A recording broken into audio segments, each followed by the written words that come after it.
So if you think about your life, you're all here, you're all alive, just chatting with yourself that you're alive and doing well. What excites you? Think about it. What excites you? I mean, you want to be, you like to be inspired, I imagine, motivated, win. But what excites you? What really excites you? And as you think about what really, really excites you, just make a mental note or jot it down on a piece of paper.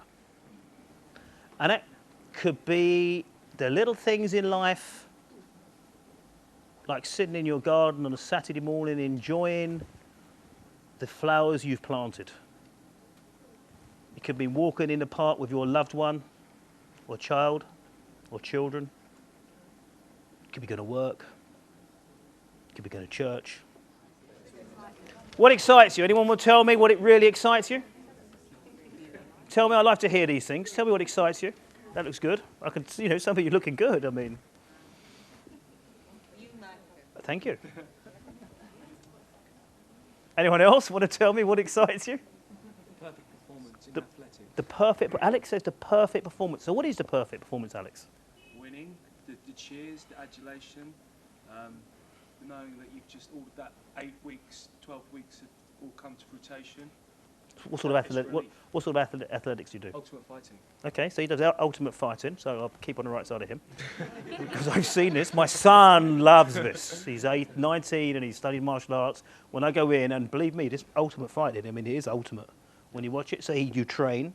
Absolutely, your life is the fight. Oh, gee. For 12 to 8 weeks, your life is nothing but that you and that opponent and winning. So what he does, he commits. He commits, and then he goes and does it.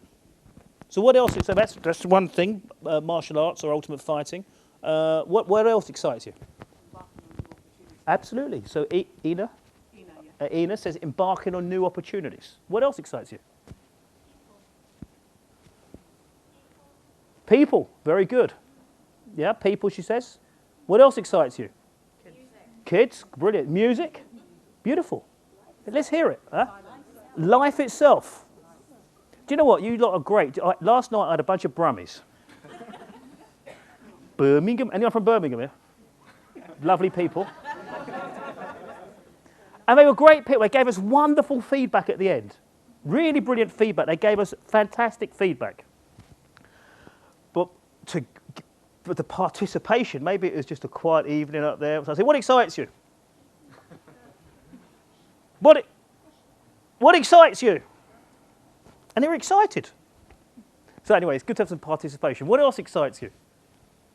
Learning. Brilliant. So Glenn says learning. Gavin, excuse me. What else? Question is, do you do enough of this stuff that excites you? No? Okay, so next question. Are you ready for another question? So the next question is, and you can write this down or think about it. It's up to you. What would you do if you knew you could only win? So I've stated it like that for a reason. If you knew winning was the only choice. Yeah? So to say it the other way, you couldn't lose, you couldn't fail. And it was winning was the only choice for you. What would you do? And you can write that down. That's good. You like that? So what would you do if you knew you could only win? Tell me. What would you do? Everything? Okay. Do you want to chunk down on that a little? No? Just everything is good. What a lovely smile he's got as well. What else would you do if you knew you could only win? Whatever it means to you. This is how I framed it up. So winning means, by the way, because this is, win, whatever that means to you. So win means you could get what you want, be victorious, a personal victory. If you could just, however you interpret that word. Language is obviously very subjective, and there are multiple meanings. And this is a whole part of NLP on every word. And win, the term win itself, to have a win, is what we call in NLP a normalization. It's an abstraction. It doesn't exist. It doesn't. Does it have to be reality? No, it can be a fantasy. Of course it could. It could be anything you like. Yeah. So what would you do if you knew winning was only the only choice? Or say it in a way you knew you couldn't fail. I don't want to focus on that. Well, we could. Don't want to fly. Yeah, absolutely. Yeah, I mean, within reason, yeah, because you can't. Let's say you're going to fly and I'm going to test it. Oh, it didn't work. There is some ecological issues there.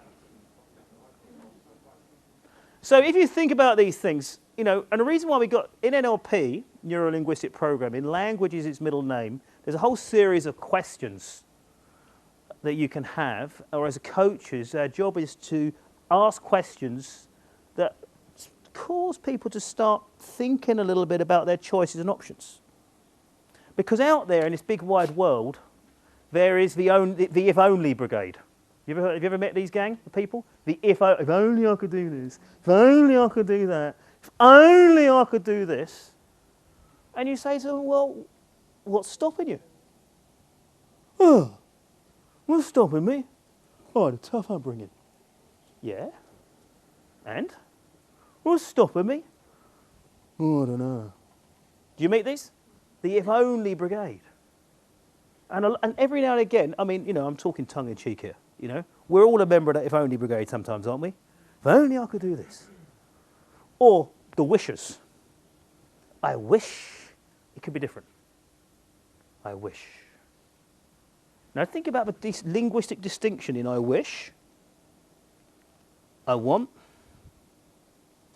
I could, I can, and I will. They're very different linguistic distinctions. I wish. Do the wishers get it? No. It is a fantasy. I want is a little bit more concrete. Yeah, I want that. I could. Yeah, I want it and now I could. I can. It's within my realms. And I will. Now, if you want it, you can do it. I can and I will. And funny enough, I used to run, after that Robbins course and I started NLP, I used to run folk seminars. That's how I started off in this business. And we used to have it anchored in there. I can and I will. Want me to turn it up? I can. You see, you want me to? Or so now, this is a post. This is a good analogy of this. Alco, okay. Alco is over there. Now let's suppose Alco's over there and he's sitting there and he can't hear me very clearly. And he says, I wish he would speak louder. Where is the locus of control for that? It's external to him, isn't it? Now, there may be some other people there saying, I wish he would speak a bit louder. Now, you know, or I wish they'd turn the volume up. Alco's got no problem. Turn it up. Ask Alco, and it's yours. Can you hear me now? Too loud, eh? Got it? Is that better? It's because we've got the aircon on and so on. So, make a mental note about what's stopping you. Is there anything stopping you? There may be a few things you've got to walk around or a few things you've got to move through. Maybe a few challenges to overcome, obstacles, problems, who knows, who cares what you call them. But is anything really stopping you? Ask yourself that. Absolutely, Alex. And this is what we say. There's usually one person who really gets in your way. Not saying it for everybody, but usually. And you look at that person every morning in the mirror. And do you know what? When I say this to people I coach, they go, yeah. And they realise it. That they are the people who are getting in their own way. And all of us do this to a greater or lesser extent. And those of you who know this, those of you who work with people, who coach people, you will see they are capable of so much more. You are capable of so much more. I am capable of so much more. And we constrain ourselves with our mental maps, as we call them in NLP, of what we think we can, can't, shouldn't, must, and ought do, or how we ought to behave. Shouldn't be done like this, can't be done like this. As opposed to I can and I will. So, what's stopping you? Probably nothing.